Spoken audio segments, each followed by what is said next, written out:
Merry meet and welcome. Welcome to the realms of mysticism, the occult, and magic, where your possibilities are only limited by your imagination. Welcome to the Witch's Cauldron and discover the knowledge you seek. Gather round the cauldron and even stay for a spell. Brightest blessings to you. Merry meet and welcome to the Witch's Cauldron. My name's Paula. Today I want to go over the new moon in Taurus that will be occurring on Monday, May the 11th. In the U.S., it will occur at 2:59 p.m. Eastern Daylight Saving Time. 11:59 a.m. Pacific Daylight Saving Time, and in the UK it will occur at 7:59 p.m. on May the 11th. And we've got a lot going on still because around the corner we have a full supermoon lunar eclipse on May the 26th, as well as a solar eclipse on June the 10th. So throughout this event, throughout the month of May, there is an extremely strong Uranus influence this month. And the influence of Uranus, remember, Uranus is planet of like surprises and chaos and upheaval. So we can not only expect more, societal pushback of the new ways versus the old ways, but we can also expect some increase in earthquakes or volcanic activity, things of that nature. The moon was square Uranus on May the 3rd, and the moon represents people. Uranus is a revolutionary force. So do not be surprised if we continue to see unrest, societal unrest across the world. Not just what's going on in the U.S., but if you look at the world in general, there is a lot of upheaval, a lot of chaos, a lot of societal pushback, a lot of rebellion and pushing against what has been the norm. The new moon will occur at 21 degrees 17 minutes in Taurus, okay? So what the heck does that even mean, right?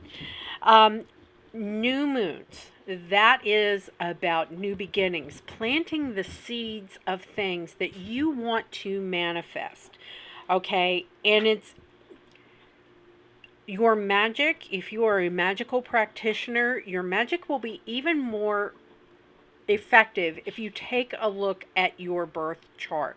There are plenty of free resources out there where you can put in your birth chart information. You need to know, of course, the date of your birth, the place where you were born in the world, and the time of your birth. The time isn't always necessary, but it helps because of the transit of the moon, okay? The way that the moon moves rather quickly. If you look and see where Taurus is in your chart, okay? What house is it in your chart? That will help you kind of focus what area for you to concentrate on your manifestation for any kind of new moon ritual that you may want to do. The biggest thing about Taurus, remember, Taurus is the fixed earth sign of the zodiac, okay? Taurus is all about your hearth, your home. It's about agriculture and your resources and your money and your job, your things of that nature. Be able to provide for you and your home. It's also a big reminder for you to reconnect with Earth at this time. One of the best things to do right now is to go out while the moon is in Taurus and the sun sign is in Taurus, okay? Is to go out and connect with nature. Get your hands in the dirt. Go out there, wiggle your toes in the grass. Really reconnect. Go hug a tree.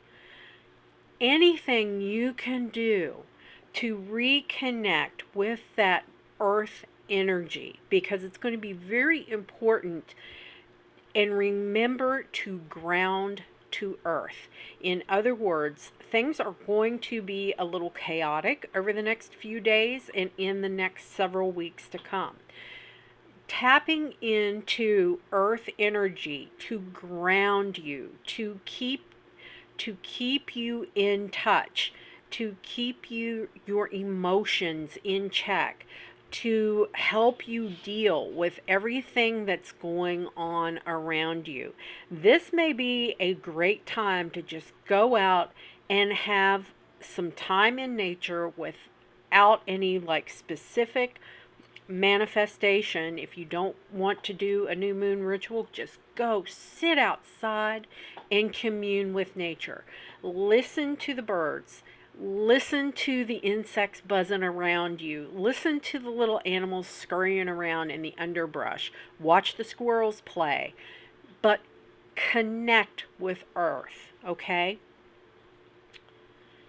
This is going to be critical that you be able to decompress some of the energies that will be influencing everything from an astrological standpoint.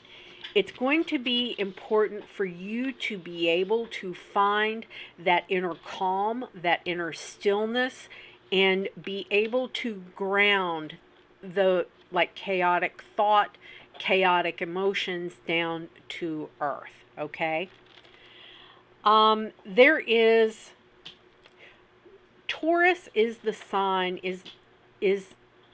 Taurus is the sign that is all about senses, okay? It's about your ability to touch and feel, touch in particular, okay?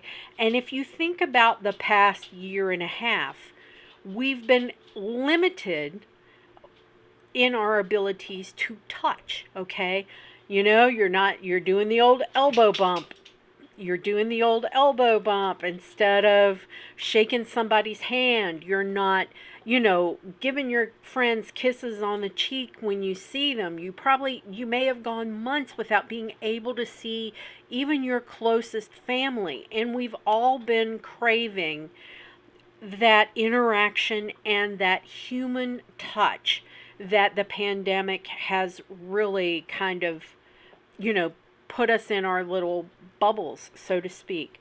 So being able to go out and ground to earth and actually physically touch the earth, a tree, a rock, whatever, to remind you about that sense of touch, okay? And not make you miss it, but to allow you to feel something other than a loss or something like that, okay? Rather than you be able to focus it on being able to sense and feel what you can versus lingering on what you can't touch right now.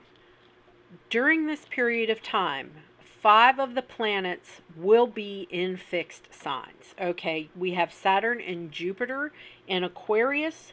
We have the Sun, Moon, and Uranus in Taurus. And additionally, we have Ceres, who was the goddess of agriculture, in Taurus. And we have Black Moon Lilith in Taurus. Saturn is square Uranus, okay? And the planets and their alignments, the planetary energies are more aligned on the Uranus side than the Saturn side. Remember, Uranus being the planet of chaos, pushing back against the norms, the planet of rebellion, versus Saturn, which is the, the establishment, societal norms, what's been done, things like that.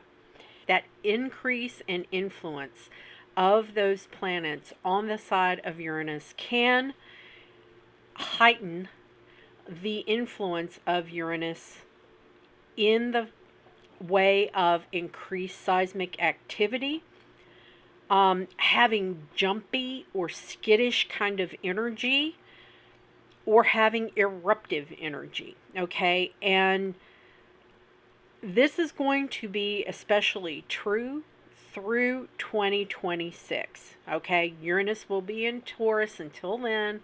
The influence of Uranus with these eruptive kind of forces, both seismically and emotionally, are going to be in play until 2026.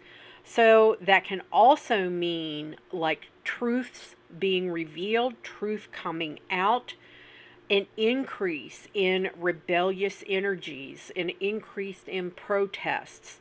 It's also about awakening and ascending to a higher level, okay?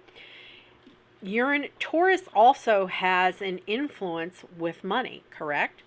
So this influence of Uranus on money is going to lead to more volatility in currencies, banking, cryptocurrency, stock markets. It's going to be more volatile, okay?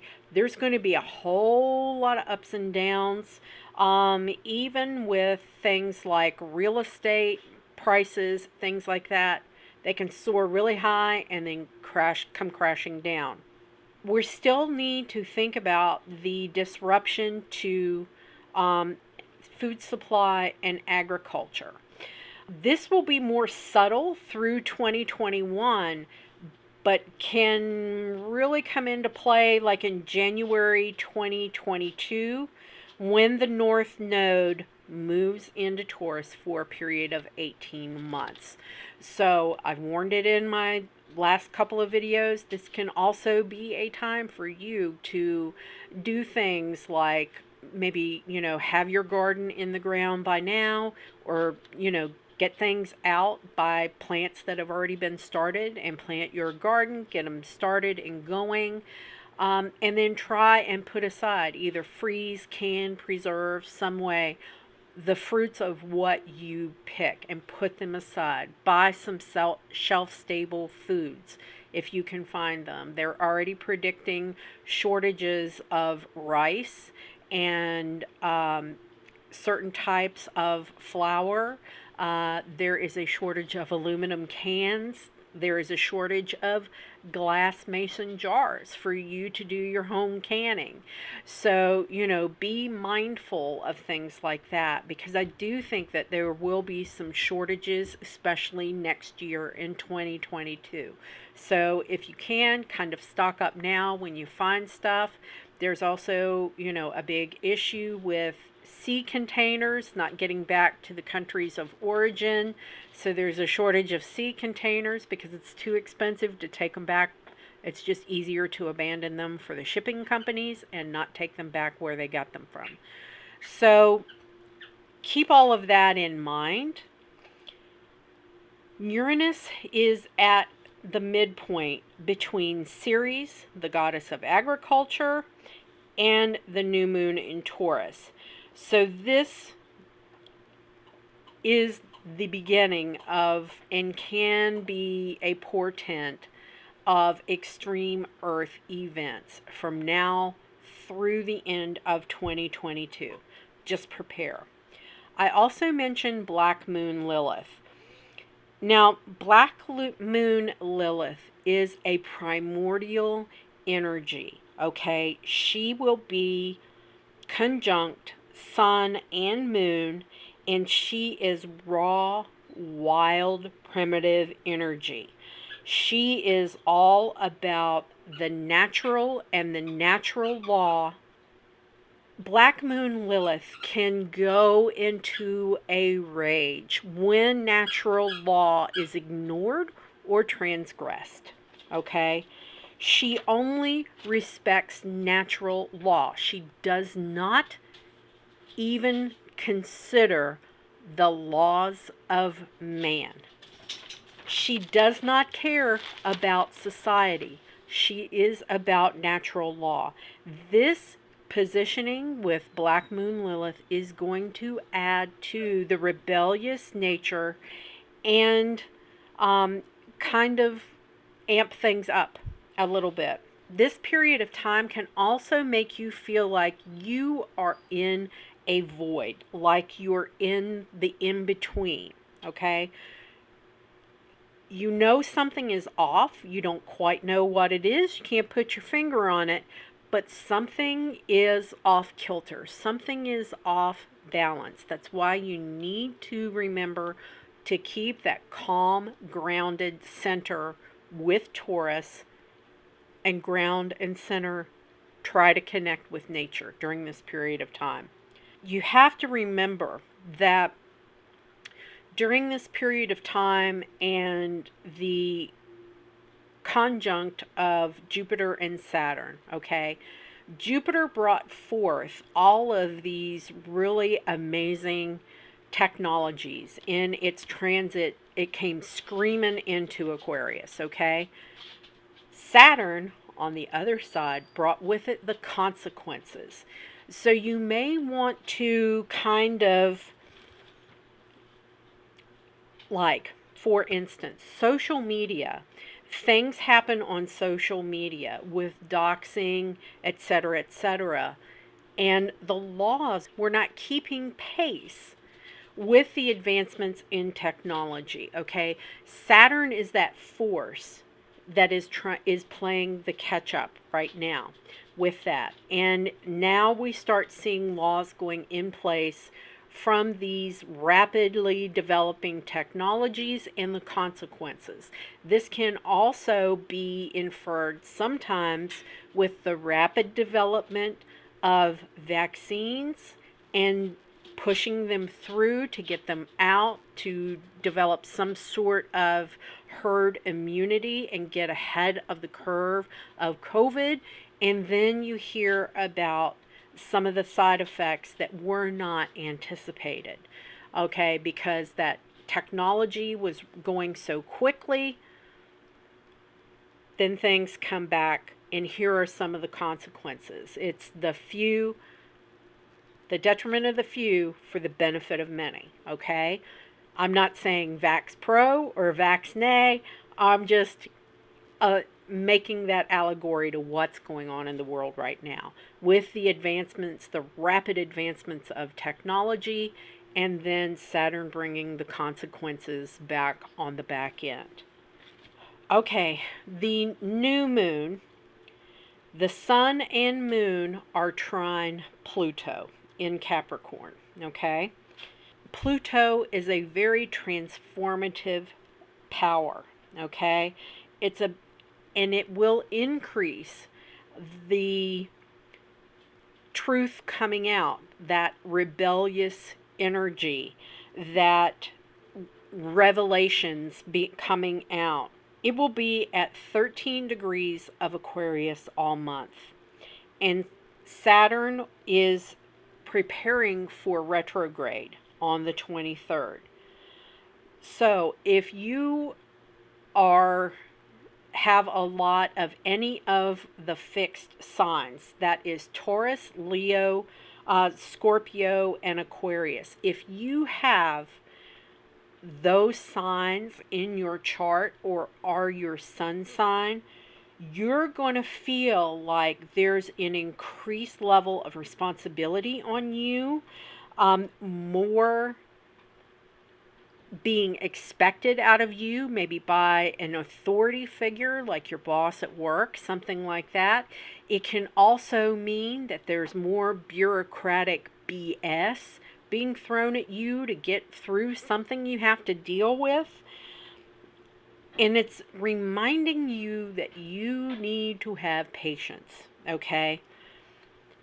On the 13th, Jupiter moves into Pisces until the 23rd of July. This is a real quick boop into Pisces and then back, and then it will go into Pisces for a longer period of time toward the end of the year. Remember that Jupiter is a planet of expansion.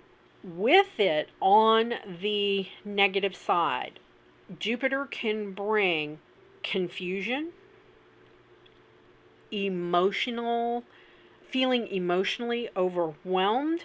It can bring flooding to the earth because Pisces is a mutable water sign. Mutable means it's changing. It is up, it is down, it is all around, it is unpredictable. You can't count on it. So I'm going to predict that there's going to be an increase in flooding throughout the world. It's going to also have an impact on increased oil and petroleum prices.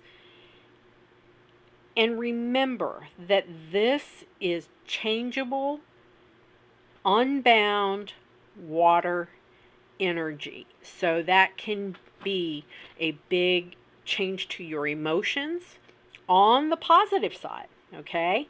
Remember that Jupiter is the ruler of Pisces. So this can be increased good emotion or increased bad emotion. It can also be a time of unconditional love. It can be a time for your dreams and daydreams and manifesting them to come true. It can be also a big expansion in your intuition, psychic abilities, paranormal events, and you being able to see and hear things from spirit that you probably haven't had in the past.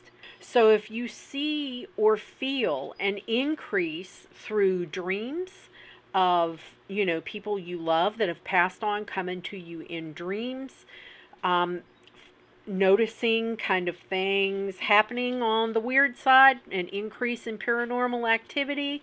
Paranormal activity is often attributed to the presence of water or the increased presence of water.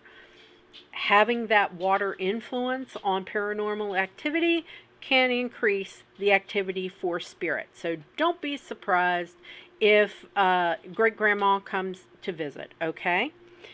It can also give you a spark of a new spiritual horizon for yourself, taking your spirituality to that next level.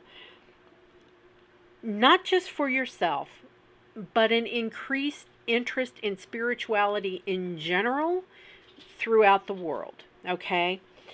Now, Uranus is in Taurus, and Mercury will be in Gemini. This is the pairing of these two, and the pairing of Taurus and Gemini. There's going to be a lot of mental info gathering, okay? This period of time can give you an extreme analysis paralysis.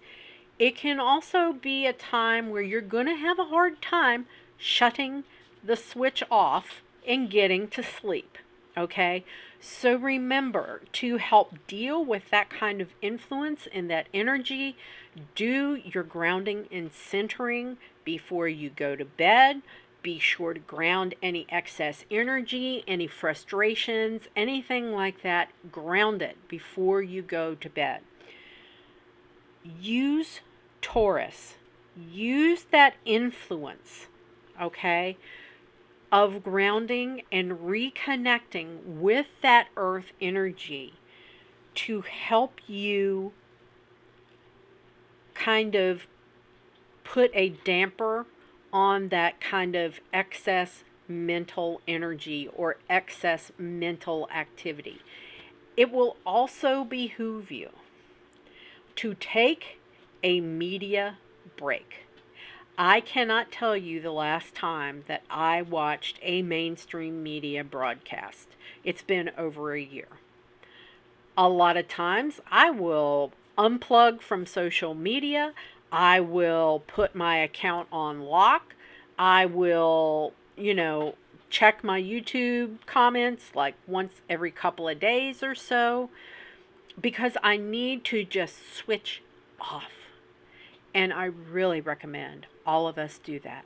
So, the new moon in Taurus is a great time for manifesting your dreams. It's also a great time to manifest a higher connection in your spirituality and a higher connection with divine power in whatever form you do. It's also critical during this period of time that you ground and center and tap into the earth energy to keep you more balanced, not only physically, but emotionally. Okay, so there we have it, my friends. There's my little synopsis of the new moon in Taurus occurring on May the 11th. I hope you liked it. If you did, give the video a thumbs up and be sure to subscribe before you leave. Consider becoming a member of the Cauldron Coven. All the information is down in the description box. And as I always say, my friends, merry we did meet, merry we will part until we merry meet again. Be well and walk in love and light, everybody. Bye.